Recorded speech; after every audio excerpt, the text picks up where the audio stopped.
What's going on, sports fans? This is Matt Kowalas and my good friend and partner, Eric Pauly, and we are back with the third edition of the Bettor's Almanac podcast. This is a huge week for the podcast, given the fact that with our good partner in PointsBet Sportsbook, we are giving out a $400 free bet. So stay tuned in the podcast. Make sure to follow on Twitter. We will be giving announcements in regards to how you can enter to win the $400 free bet from PointsBet Sportsbook over on Twitter, and we will definitely talk about it on this podcast as well. But Eric, another solid week in week 2. How are you doing, my man? Yeah, doing very well. Unfortunately, was unable to, get in the winners column this week, 2 and 3. But what I want to know is how the hell do I enter that fucking raffle for that $400 free bet? Because that is a crazy number. Shout out to PointsBet. Shout out to our 4 winners last week of the $50 free bet. And damn, $400 free bet. Certainly, the Twitter is at Bettor's Almanac. So definitely make sure you check that out because that's where you'll find all the information on how to enter this drawing for a $400 free bet. But going back to week 7, 2 and 3 week, I went 2-0 against the spread. I hit on Washington. I hit on the Raiders, but I missed 3 teasers, which normally were my bread and butter. They've been kind of screwing me this season, so I'm not loving it. Matt, how was your week this week? Yeah, my week was definitely not as good as the second edition of the podcast. I'll tell you that. We hit on that Alvin Kamara player prop, which was a nice way to start the week. But after that, a lot of my picks just didn't pan out kind of how I thought. I had that Dolphins -7, and not going to lie, at halftime, I thought there was no chance I was going to miss that Dolphins -7. You can blame Mike McDaniel for that, not kicking the field goal on the 4th and 3. Man, it was brutal. I had a couple of those too. I had the Ravens under as well, or I'm sorry, over 45.5, ended at 43. But once again, they're in the field goal range. I think on like the 20-yard line, they fumble. Browns get the ball, take it down, miss another field goal. Some weekends are just like that. You just get some pretty brutal beats. But looking to rebound here this week. And again, we got a $400 free bet to give away. To enter for that free bet, again, we are going to reiterate this on Twitter for Thursday night football, for Sunday night football, for Monday night football. This one is going to go for every single primetime matchup, but all you have to do is put a $25 same game parlay on PointsBet Sportsbook for any of these primetime matches and post it under the tweet that we will have linked at the Bettor's Almanac podcast. Okay.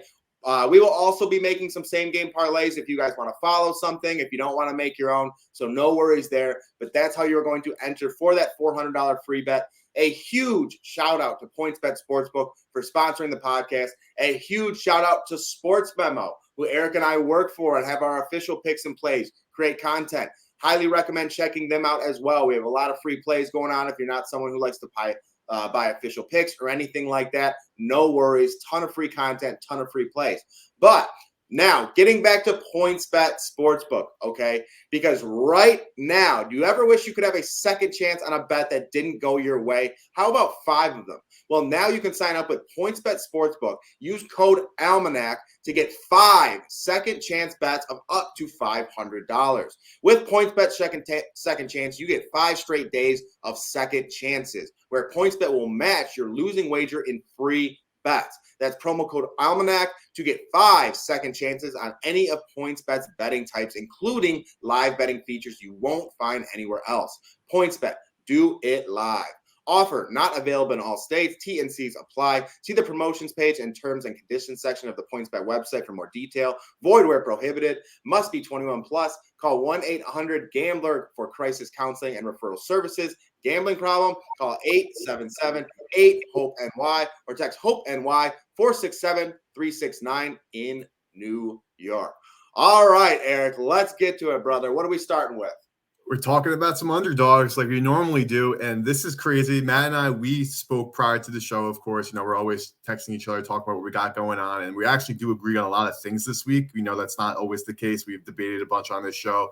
This week, we're in the same boat. But looking at this week's board, there are compared to last weekend, right? There were so many spreads of 6 and higher. This weekend, we only have a few of those, but we have so many spreads between like 1, 2, 3, 4 points even. And I think there are a lot of great teaser options as well as live underdogs that we're going to get into. But I'm going to start right here with a teaser that I actually took 2% play. It's up on Sports Memo. I'm giving it to you guys for free, as I'll always be transparent with what I do have going on. I'm looking at a 6-point teaser, and I think both of these teams could win outright. A 2-teamer. I normally do the 3-teamers, but I have a 2-teamer this time of the Carolina Panthers and the Washington Commanders. Now, breaking down why I like both of these sides, and Matt, I'm really curious to see what you think about this. But Carolina, for me, is straight up just a numbers play. This spread opened at Atlanta -7.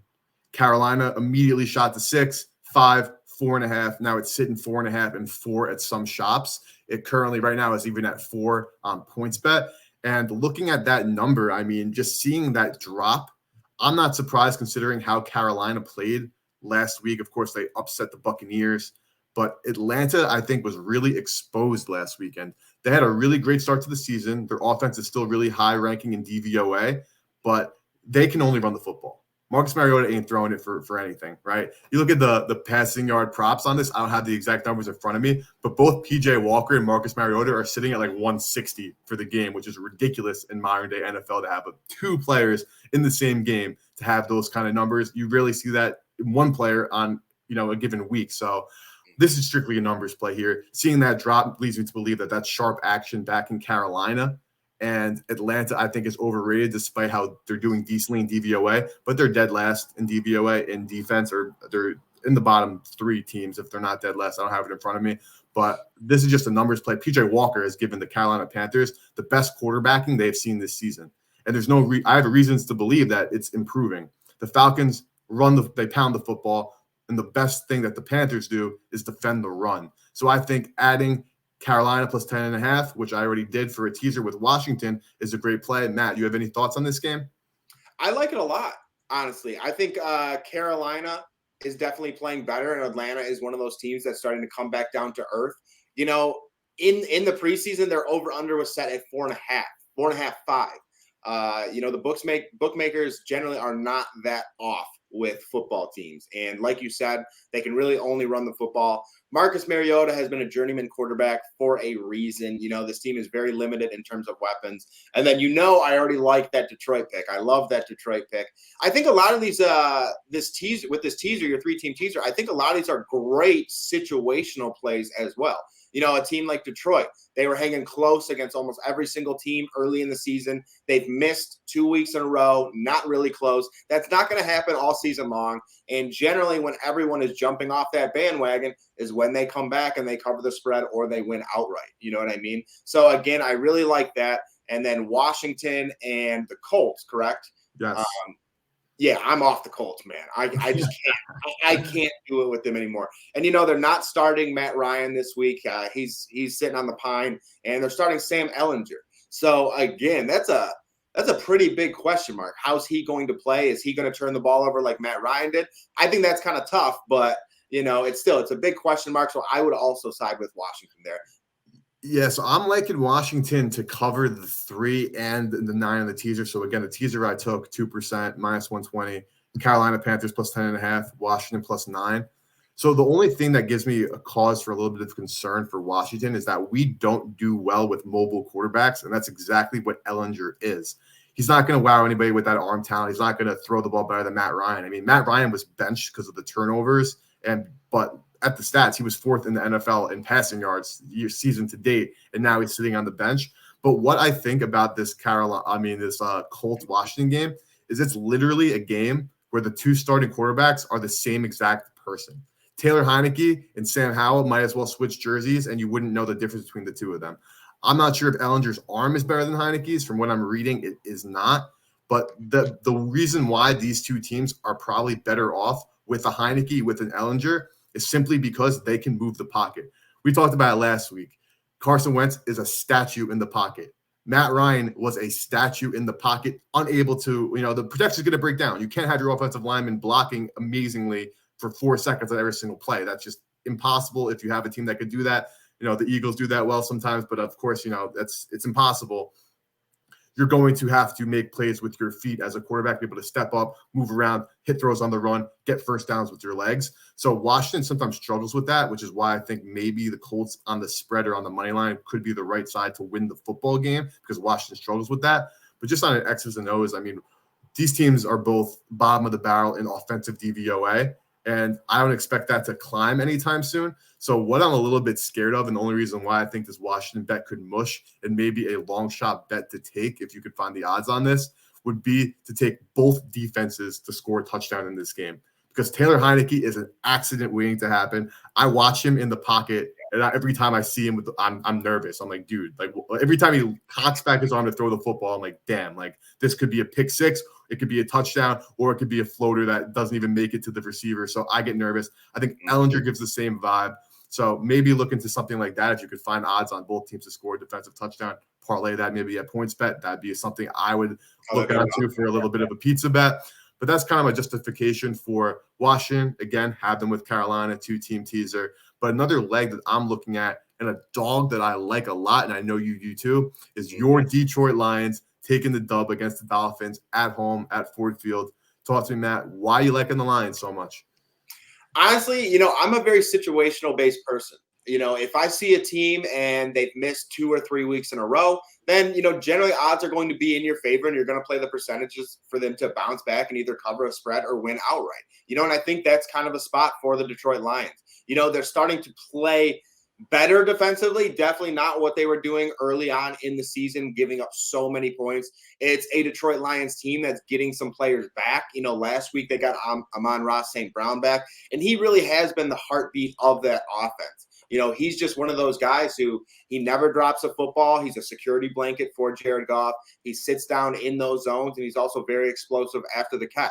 And then in addition to that, DeAndre Swift is potentially due back this week.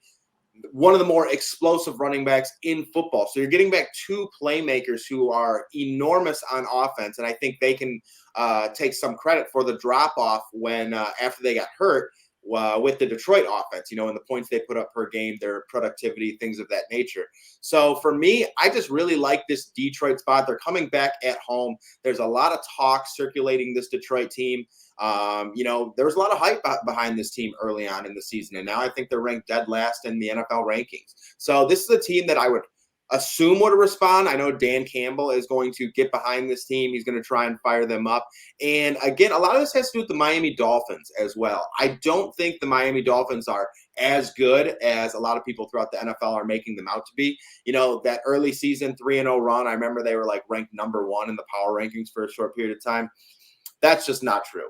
Okay, and this is a team that I think can very well be upset by the Detroit Lions. They didn't play that good against Pittsburgh last week. Didn't cover a spread when I felt like they should have. Definitely could be some explosive plays out there with Tyreek Hill and Jalen Waddle again going against the Detroit defense. But I think this Detroit offense is game. I think they're going to be ready to keep up with this. And I think it's going to be one of those games that comes down to the fourth quarter. And I could definitely see Detroit pulling ahead and getting this upset here. And I could definitely see Detroit letting up a last-second field goal to cover the spread but lose by 3 because the spread is currently 3.5. But I totally agree with you on the Lions. And I think what you said about the Dolphins being overrated is just so true. I mean, they have all this talent on offense, all this speed, which could definitely cause a problem for that shaky Detroit secondary. Obviously, Raheem Mostert, Jalen Waddle, Tyreek Hill coming at you is actually absolutely ridiculous. Yeah. But I don't know. The Miami Dolphins, Mike McDaniel, the head coach, is supposedly a offensive genius, a run game genius. But what the hell do they do to make them actually be this kind of genius team? They don't do anything. They don't score points. You look at the totals last week, they scored against Pittsburgh. I mean, they could have had that field goal, that 3 to get to 19 points and would have had you cover that spread. Yeah. But they scored 16 fucking points against the Steelers. The defense is horrible. They don't score. So I think that Miami is really overrated. And then one of the biggest strengths of the Detroit Lions is their offensive line. And Miami currently is 29th, or excuse me, 28th. No, they're 29th, excuse me, in the NFL in pressure rate so far this season. Jared Goff is an accident waiting to happen when you put pressure on him. If you don't put pressure on him, you get a clean pocket, you get a run game going with DeAndre Swift, you have a safety blanket, Amon-Ra St. Brown, back and available.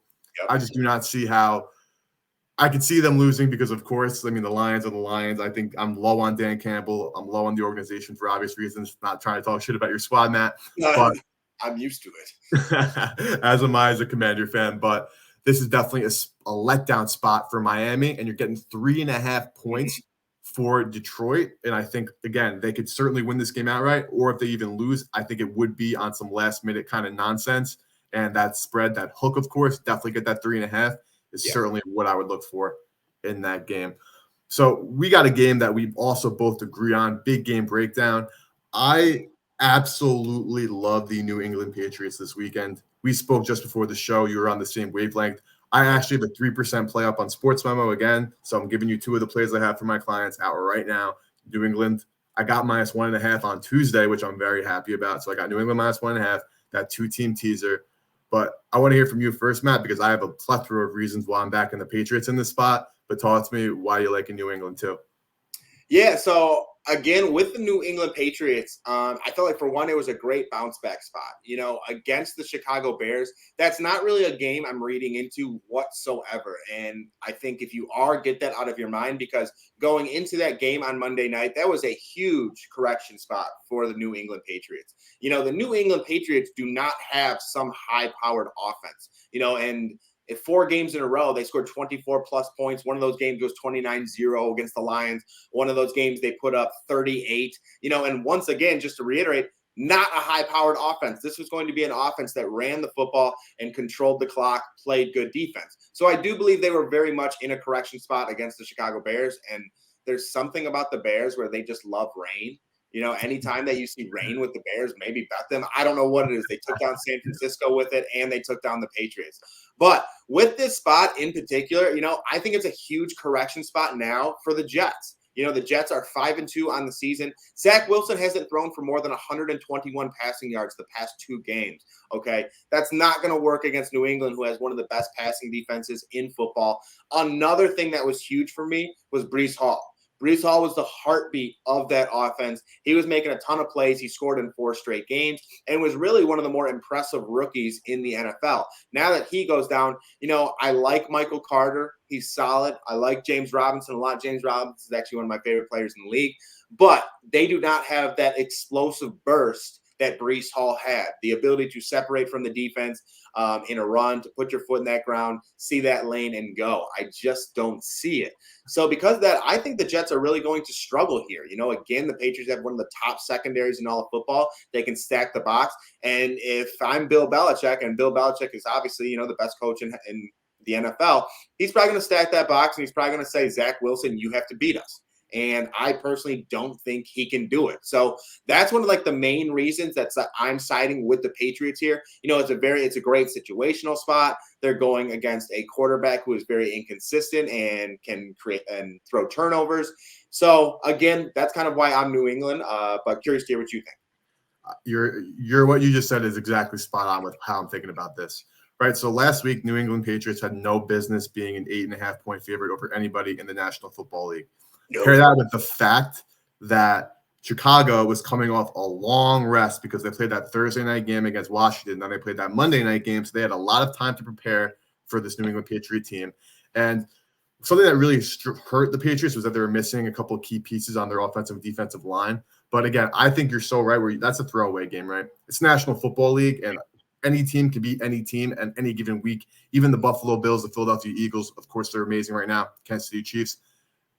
Of course, they're the teams going for the Super Bowl, but they can certainly lose a game on any given Sunday, which is why everybody loves the NFL and why it's a crapshoot when you're betting it sometimes. But the point you made about Zach Wilson and Breece Hall is spot on, right? The Jets have done a great job, to give credit where credit's due, on realizing that Zach Wilson sucks, so they run the football. Now, yes, they had James Robinson. Michael Carter is good. Don't get me wrong. He's no Breece Hall. That kid was special. I'm really wow when he touches the football. He's really, really nice. Absolute baller. But Bill Belichick, last time he faced Zach Wilson last year, he forces him into a ton of turnovers. There is nothing that Zach Wilson can do. Bill Belichick's going to throw the kitchen sink at him. He's going to stack the box, like you said, to stop the run. Their pass defense is one of the best in football. They're 5th in DVOA this season, and there's just no way that Zach Wilson's going to be able to get anything going. Now, the Jets' defense can cause some problems for the Patriots, which is why I don't see this game being necessarily a blowout of, say, 7 to 10 plus points. But I got the Patriots at 1.5. Now this line is 2.5, so I'm a lot more confident in that. I wish I honestly made it a 5% play because that's how much I do love this play this weekend. But it's just the coaching versus the quarterback. Belichick lost. He's still tied for second with in wins for NFL history, so he wants to get this win to move into second place from by himself. It would be just perfect to do it against the Jets, a team he's absolutely dominated, obviously, for the course of his career when he had Brady. And that's just such a mismatch. Mike LaFleur, who cannot convert on third down, versus Bill Belichick, one of, if not the best defensive minds in the history of football, against Zach Wilson, a quarterback that cannot consistently throw for more than 110 yards a game. No Breece Hall, no AVT on that O-line. Yes, the Jets defense is good. It's very solid. I don't see any situation where the Patriots do not win this football game. I really don't. I have a lot of Jet fan friends that are probably listening. They're going to probably be like, what the hell are you talking about? We're great. We're 4-2 or whatever they even are nowadays. Yeah. I don't see it. No, I'm 100% with you, and I like that you brought up your confidence level as well. And like, guys, if you're not familiar with it, when we talk about percent plays, generally 10% being the highest that we'll put out, like, which is actually crazy. I haven't done one. Have you ever done one? A couple in MLB actually, but nothing for NFL this season. No. Okay, yeah. So generally, like the highest I've put out is a 5% play, 4%. In terms of, so again, this is going back to confidence levels. So you have this as a 4% play. I have it as a 3. I wish I had it as a 5. I wish I had it at a 10 at 1.5. Honestly, I love this play. Okay, yeah. So I'm with you. I have this one as a 4% play for me. So this is one of the higher plays I've had. To put that in perspective, I've had one 5% play all season long. That was actually last night with the Milwaukee Bucks against the Brooklyn Nets. The Bucks won that. And then I've had two 4% plays all year long. 2-0 with 4%, 1-0 with 5%. And this one is going right into that 4%. So I'm very confident with the New England Patriots here. Again, to your point, the Jets do have a solid defense. I don't see, like, if I were to lean anywhere too, I'd go the under here. I think this is just going to be a scrappy football game. I think, again, that Patriots offense is not high-powered or anything like that. So I do think this is going to be a scrappy game, but a game where I think the Patriots get it done in the end. They got the better coaching. I think they have more offensive weapons currently. They're better at rushing the football. The Breece Hall thing is huge. That dude was a baller. You don't have many players who can just explode with one step and give you a touchdown when you maybe wouldn't have had it with anyone else. That's rare. So because of that, I think the Jets team take a step back again. And I'm with Eric. And one last point on this game, if you like something, don't be afraid to take it earlier in the week. Because when I grabbed this, I grabbed a money line at minus 125. This is already up to minus 140. That's your price tag.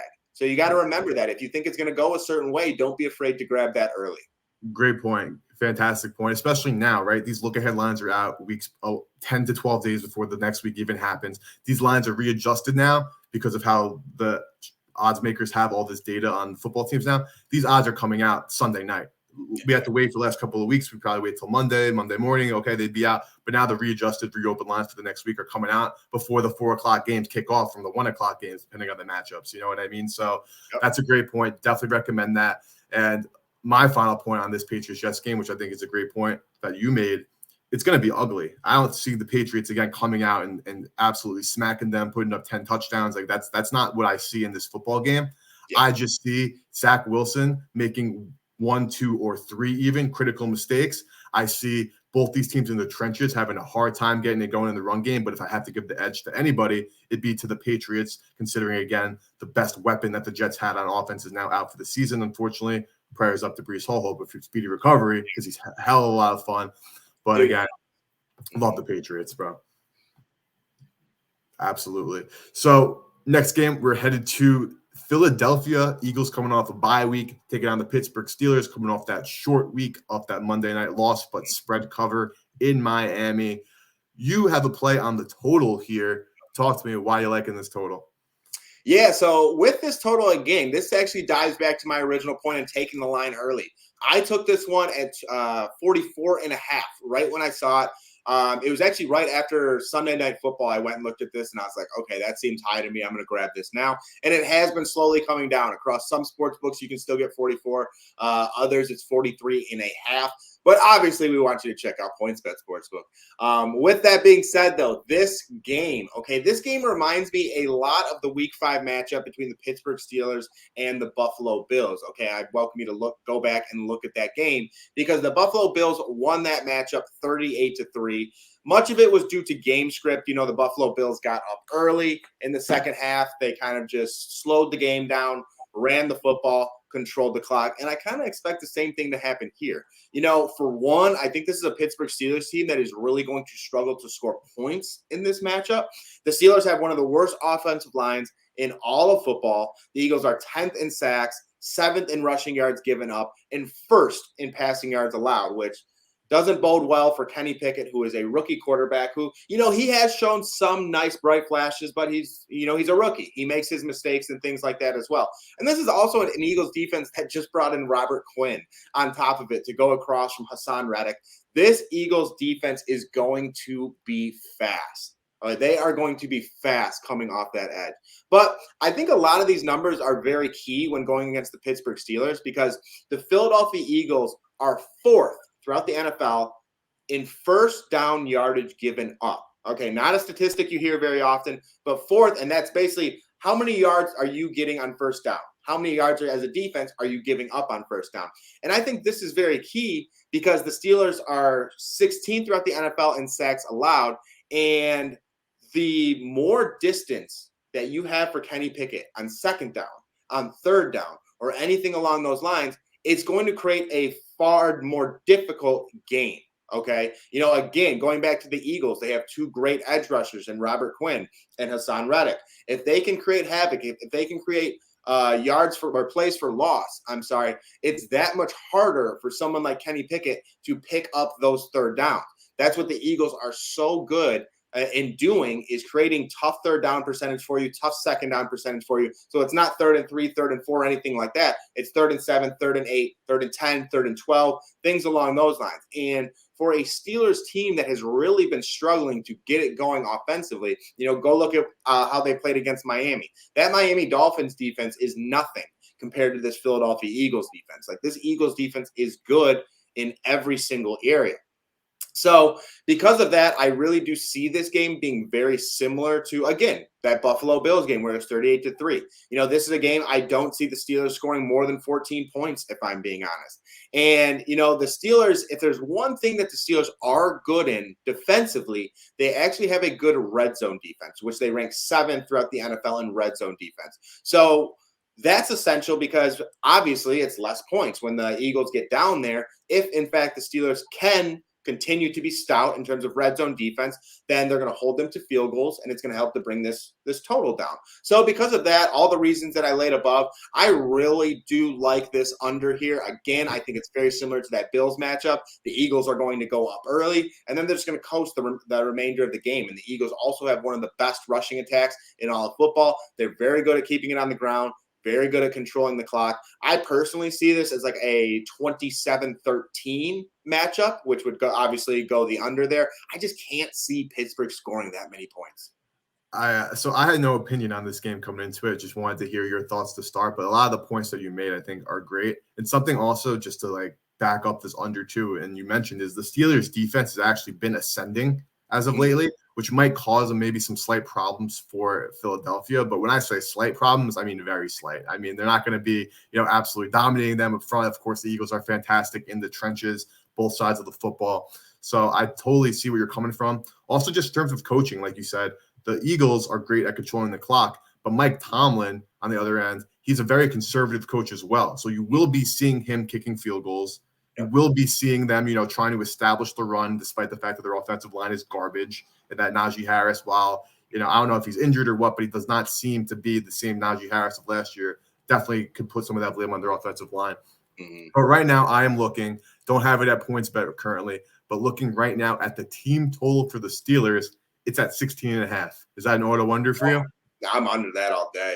Yeah, I'd be under that all day. I'm one of those people too. I love seeing the Pittsburgh Steelers totals as well because it is. They're a very situational team. They're a team that's pretty easy to read. So far throughout the NFL, you can kind of we hit the Bucks and Steelers spots. You know what I mean? So it's a team that we've been able to pinpoint a couple times already this season.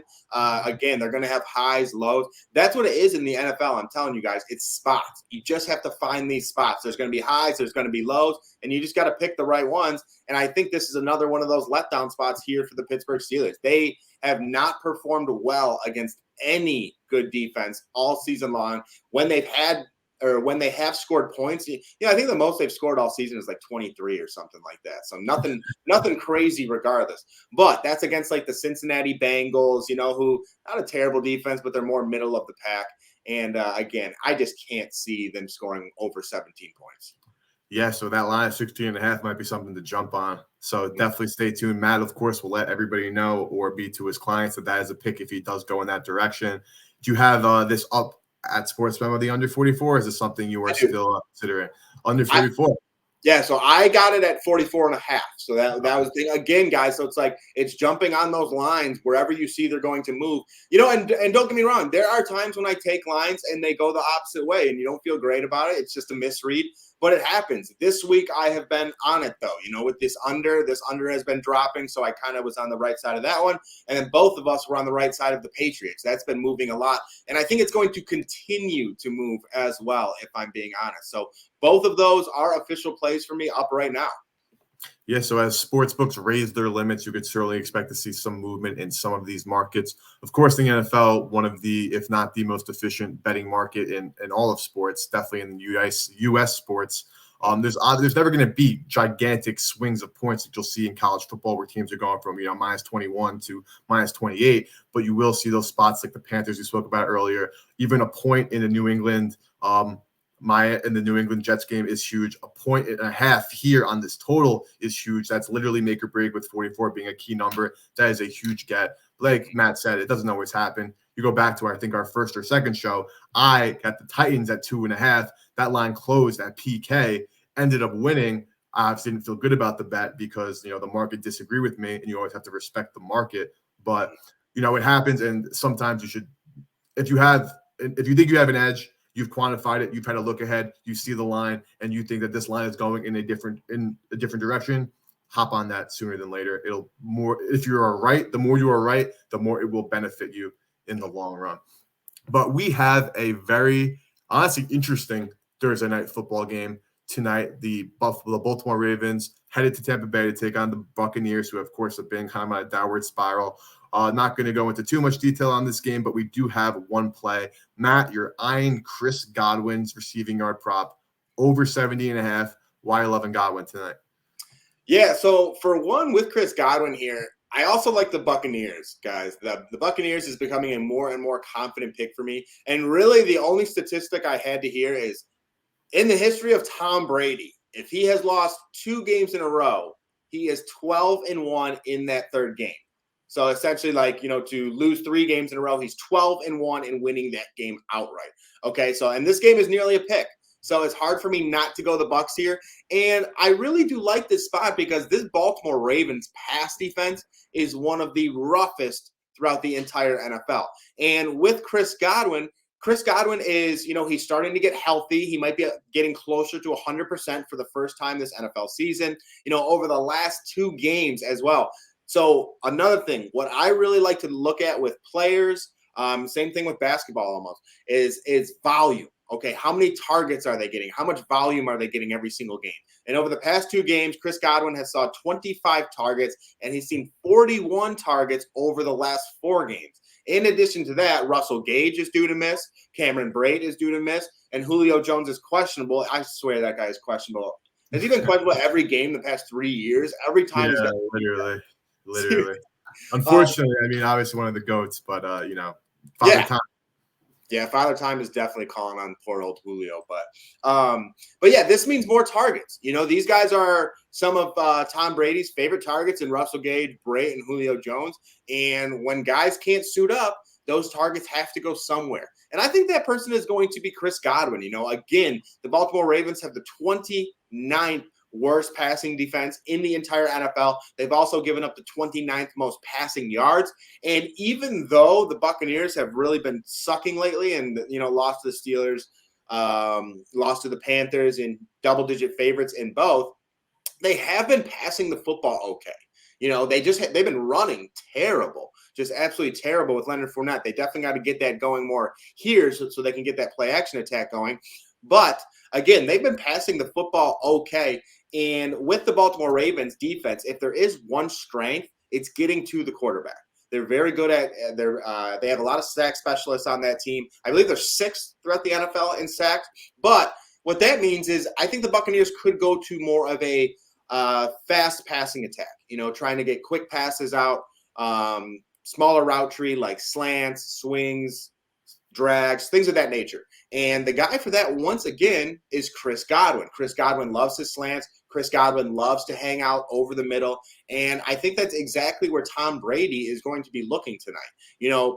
If the Tampa Bay Buccaneers get back on track and beat the Baltimore Ravens like I think they should, I think both Mike Evans and Chris Godwin have a good night. Mike Evans dropped that touchdown pass last game against the Panthers, which honestly changed the whole dynamic of the game and could be why you can potentially get the Bucs at -1 right now. So this actually could be a value spread thanks to Mike Evans. But with Mike Evans, what I'm getting at here is he dropped the touchdown last week. This Baltimore Ravens defense is stout against the run, but again, very bad against the pass. I like Mike Evans to score a touchdown here as well on top of the Chris Godwin over 70.5 yards. I think it's a great spot for both. So there, Matt is looking at 2 prop plays for this game. Looking at Mike Evans to hit pay dirt, hit a touchdown, Chris Godwin over 70.5 yards. I think it's a great point because Tom Brady's becoming more and more frustrated with his pass catching unit this season. Godwin plays a lot in the slot, and that is a place where Tom Brady needs to have an outlet. And I think, like you said, everyone wants to talk shit about the Buccaneers right now, and deservingly so. But the biggest problem with Tampa Bay right now is their inability to stop the run. And this is something that in years past, you couldn't run the football on them if you tried. You could go, you get 1-2 yards a clip, and that was it. Now, seeing what the Panthers did to them last week, the Baltimore Ravens might present to them a little bit of a problem. But Tom Brady, despite the Bucs' lack of success, has actually been playing well this season. He's slinging it like it's 2002. Like he is slinging the football like just as well as he ever has in his career. He's not getting the support from his O-line, his pass catchers, and his defense. And I don't have anything official on this game, and I doubt I will whatsoever. I kind of like Baltimore solely because, again, their play style of running the football in years past, the Buccaneers would certainly be, a bad matchup for them, but now could actually be a decent one. But the Baltimore Ravens, as high as I've been on them from before the year started, and I still think that they're good, I'm starting to question whether or not the Baltimore Ravens are actually a good football team. And I guess tonight will be a huge test, and we'll find out.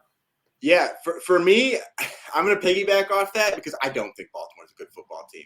I've been saying this, honestly, I like Lamar. Okay, I like what he can do. He's a very fun, electric player. But I've always said this, and when it gets to the nitty-gritty, when it becomes to those divisional rivalry matchups where you need them to get into the playoffs, or even when you get into the playoffs, the wild card, divisional round, conference championship, those are the best defenses in the NFL. The cream rises to the top. I don't think Lamar Jackson can get past any of those defenses. I personally just do not. I don't think he's a quarterback that you can win a Super Bowl with. I don't even know if he's a quarterback that you can win an AFC championship with. I'm going to be completely honest. And a lot of it has to do with his arm. He's the most electric quarterback in the NFL in terms of rushing the football and what he can do. But personally, I think defenses can key on him. I think you can scheme for him the better you get. When you have defensive ends nowadays like Micah Parsons, who's just as fast as Lamar Jackson, it changes things. So it's a league where you have to be able to heave it down the field 50, 60 yards on a dot. And can Lamar Jackson do that? Now and then. But he's still got those accuracy problems that we've seen before. So I'm just not one who's like all that big on Lamar Jackson. This game as well, the Ravens are 4-3. The Buccaneers are 3-4, losing 2 in a row. This game very well could be the Buccaneers Super Bowl right now. Like they really need to go out and get this game. This game could be make or break for their season. So for that reason, that's kind of why I'm siding with Tom Brady. With history, he has been very, very successful in those situations. This Bucs team does seem a little different at times, but it's a spot for the Bucs. I think it's a good bounce back spot. So I'm going to go with Tom. Yeah, I certainly agree with you that their backs are against the wall. It's now or never. Of course, there is still time in the season, so they can still, especially the NFC South. They'll be in the division race till the end, even if they are under 500, which is very Brady-like of that. But no, I totally agree with some of the points you're making. I'm on the opposite end where I think Lamar is amazing. However, it's impossible to deny some of these things because it's shown up time and time again, whether that be solely on him, on the coaching staff, whatever it may be. But he, after starting out at an MVP level to start this year, has really regressed. I don't know, again, if it's fully because of him, because the line, because the receiving core has been banged up, and they still have yet to solve that problem for the last who knows how many years they've yet to have good receivers. And I think it's a huge mix of everything that you said. I don't think Lamar has been exactly set up for success either. Someone like Marquise Brown, who's been a huge talent, you just let him go like that, and then you still have Rashad Perriman and Devin Duvernay and stuff. Those guys are okay. You know what I mean? And obviously Mark Andrews is one of the premier tight ends throughout the NFL. But you need to get him at least one more piece. And, his top running back in J.K. Dobbins has been in and out, coming back with that knee injury. Now I think he's out again with a knee injury. So it is tough when you have pieces coming in and out of the lineup like that. And I'm not a Lamar Jackson hater. I swear to God, I love Lamar Jackson. I just got to say it how I see it. You know what I mean? And when you see defenses down the line, maybe like the 49ers, and then when I say 49ers, I'm picturing the 49ers with Bosa, Eric Armstead, and Javon Kinlaw all in the game. And, again, guys like Micah Parsons. Dude, these defensive ends are just absolute freaks. Like, these are 250-pound guys who are as fast as you and as agile as you. And, the talent in the NFL is just getting better and better every single year. It's insane. It's insane. It's a pleasure to watch. Going back to just Baltimore 1 second, is Rashad Bateman, I think, is very, very good. But the best ability is availability. And early in his career, he has been unable to stay on the field for multiple game stretches, which certainly hurts the Ravens passing offense for sure. Matt, any closing thoughts for the show? Yeah, I had one last closing thought. It just came back in my mind. When you were talking about the Tampa Bay Buccaneers and their rushing defense, they will not have defensive tackle Akeem Hicks back this week. I don't believe he is questionable, but going forward, he is the anchor of that defensive line. He is one of the best run stoppers throughout the entire NFL. So we'll talk about it on the podcast next week as well. But one thing that I'm actually going to be eyeing is once he is plugged back into that lineup, I might check out some rushing prop unders because he really is such a key force for that defensive line. He's just one of those guys where he takes up two blockers. He gets double teamed all the time. That frees up your linebackers behind you to come in, fill the gaps, make plays. And right now the Bucs are missing that. So once he comes back, I do think that could be a big change in that rushing defense. And we'll talk about it next week on the podcast as well. Yeah, certainly. And not to say the Bucs run defense is bad. However, we're used to it being the best in the NFL. It's not. You can move the ball at all. Can't move. They used to not be able to move the ball at all. Now, some yards, unfortunate. But that is going to do it for us today. Remember, at Bettor's Almanac on Twitter, at Moneyline Matt, Moneyline _Matt, and at Slime Action. We are giving out a $400 free bet. All the information will be on the at Bettor's Almanac Twitter account. Make sure you look at that. And congrats again to the winners of last week, and we're looking forward to it. Everybody, best of luck on your bets this weekend. We're hoping to both bounce back, get back in the W column, and we appreciate every single one of you. Thank you, guys. Have a great rest of your day.